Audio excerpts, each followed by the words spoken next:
இவங்க மொத்தம் 7 பேர். இதுல ஒரு பொண்ணு இறந்து போயிட்டா. இந்த பசங்க படிக்கிற ஸ்கூலுக்கு தான் நம்ம ஹீரோ வரான். ஹீரோயின் ஒரு பேயின்னு தெரிஞ்சதுனால அவ பேச வந்தாலும் அது கேட்காத மாதிரியே ஹீரோ அவாய்ட் பண்ணிட்டு போயிடுறான். இந்த பசங்க லேட்டா வந்ததும் இல்லாம உள்ள விடலனா ஸ்கூலுக்கு தர வேண்டிய டொனேஷனை எங்க அப்பா கிட்ட சொல்லி தர விடாம பண்ணிடுவோன்னு வாட்ச்மேனை மிரட்டி உள்ள வந்துடுறானுங்க. ஹீரோ இந்த ஸ்கூலுக்கு புதுசாக வந்து ஜாயின் பண்ணுறான். இறந்து போன பொண்ணோட பிளேஸில் தான் இவன் உட்கார போகிறான். அதுக்கு சோனியா ஒத்துக்க மாட்றா. இவங்க எல்லாமே சேர்ந்து ஹீரோவை டீஸ் தான் பண்ணுறாங்க. இப்போ சடனா ஹீரோவோட கண்ணுக்கு மட்டும் ஒரு பொண்ணு தெரியுறா. அவன் அந்த பொண்ணு அப்படியே அவனோட பென்சிலில் வரைகிறான். அது வேறு யாரும் இல்லை, அந்த மாஸ்க் போட்ட பேய் தான். இவன் கண்ணுக்கு மட்டும் தெரியும். இந்த டயக்ராமை பார்த்து சோனியா பயந்து கத்துறா. இந்த டயக்ராமில் இருக்க பொண்ணை எப்படி தெரியும்னு சொல்லி கேட்டு இவனை எல்லாரும் ரொம்ப டார்ச்சர் பண்ண ஆரம்பிக்கிறாங்க. இப்போ ஒரு பொண்ணை வீட்டில் கட்டுறாங்க. இவனோட நாய் காணாம போனதுனால இவங்க அம்மாவுக்கு ஃபோன் பண்ணி போலீஸில் கம்ப்ளைண்ட் பண்ண சொல்லியிருப்பா. அப்போ இவன் நாய் குலைக்கிற சத்தம் கேட்கறதுனால இவ கார்டன் பக்கம் போக அந்த நாயோட பெல்ட் மட்டும் இருக்கு. அதை எடுத்துட்டு இவன் நிமிரும் போது இவன் முகத்துல ரத்தம் சொட்டுது. மரத்துல இருந்து பிளட் பலூன் இவன் முகத்திலேயே வந்து விழுது. இப்ப அந்த மாஸ்க் போட்டு பேயும் இவ கண்ணு முன்னாடி வந்து போக இவ பார்த்து பயந்துடுறா. இப்ப கையில கிடைக்கிற கோடாரி எடுத்து இவ சுத்தி சுத்தி வெட்டிட்டு இருக்கா. அந்த சமயத்துல அந்த பேய் அங்க இல்ல. சடனா ஒரு உருவம் இவளை வந்து இழுத்துக்கிட்டு போயிடுது. இவளை கண்டு தொண்டமா வெட்டுற சத்தம் மட்டும் தான் அங்க கேக்குது. இறந்து போன பொண்ணோட அம்மா ஸ்கூலுக்கு வர பிரின்சிபல் ஹீரோ கிட்ட சோனியாவை கூட்டிட்டு வான்னு சொல்றாங்க. ஹீரோ போய் கூப்பிடும் போது அந்த பசங்க எல்லாம் சேர்ந்து ஹீரோ கிட்ட பிரச்சனை பண்றாங்க. மாஸ்க் போட்ட பேய வரைஞ்ச அந்த பேப்பரை கிழிச்சு ஹீரோட வாயிலே போட்டு அடைச்சிடுறானுங்க. அப்போ ஹீரோ போய் வெளியில் வாந்தி எடுக்க ஹீரோயின் தான் வந்து அவனுக்கு ஹெல்ப் பண்ணுறா.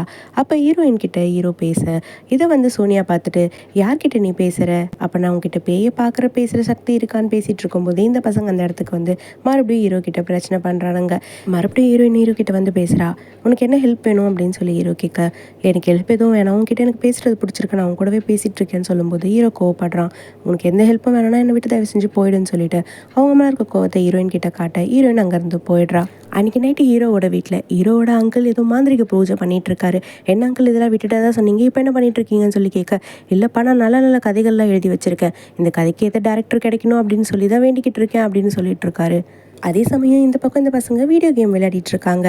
யாரும் கதை தட்டுற மாதிரி இருக்கேன்னு சொல்லி அவன் வெளியில் போய் பார்க்க யாருமே அங்கே இல்லை. அதனால மறுபடியும் வந்து சிஸ்டமில் உட்காரும்போது இதில் ஒரு பையனோட வீட்டில் மட்டும் சடனாக கரண்ட் போயிடுவோம். இவன் கேம் விளையாடுறது ஸ்டாப் பண்ணிடுறான். கீபோர்ட் மட்டும் ஒர்க் ஆகுது, ஆனால் மானிட்டரில் யாரோட உருவமும் தெரிகிற மாதிரி இருக்குது. இவன் கிட்ட போய் பார்த்துட்டு பயந்து கத்திட்டு பின்னாடி வரும்போது யாரோ அவன் தலையில் கவரை போட்டு அவனை கொன்னுடுறாங்க. இந்த சைடு இவன் இறந்து போயிருக்கிறது அந்த பக்கம் வீடியோ கேம் விளையாடிட்டு இருந்த பசங்க யாருக்குமே தெரியல.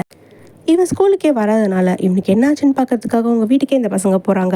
அங்கேயும் அவன் இல்லைன்றதுனால கடைசியாக எங்கள் கூட வீடியோ கேம் தான் விளையாடிட்டு இருந்தான், அதில் ரெக்கார்டர் இருக்குது, கண்டிப்பாக அதில் ரெக்கார்டாக இருக்கும்னு சொல்லி இவங்க சிஸ்டமை பார்க்கும்போது அந்த மாஸ்க் போட்ட பேய் அந்த வீடியோவில் தெரியவும் இவங்க எல்லாருமே பயந்து போயிடுறாங்க. ஹீரோயினை திட்டினாலும் அவளோட ஞாபகமாகவே இருக்கான். அவளோட கையில் போட்டிருக்க பேண்டு ஒரு சைடு போகும்போது பயங்கரமாக இருக்குது. அதனால அந்த இடத்துக்கு போய் பார்க்கும்போது அங்கேருந்து வாட்ச்மேன் வராரு. இந்த இடத்துக்குலாம் நீ வரக்கூடாது போன்னு சொல்லி துரத்தியும் விட்டுறாரு. கடைசியில் ஒரு ப்ளூ கலர் பஸ்ஸில் உட்காந்துட்டு இருக்க இவன் போய் மன்னிப்பு கேட்குறான்.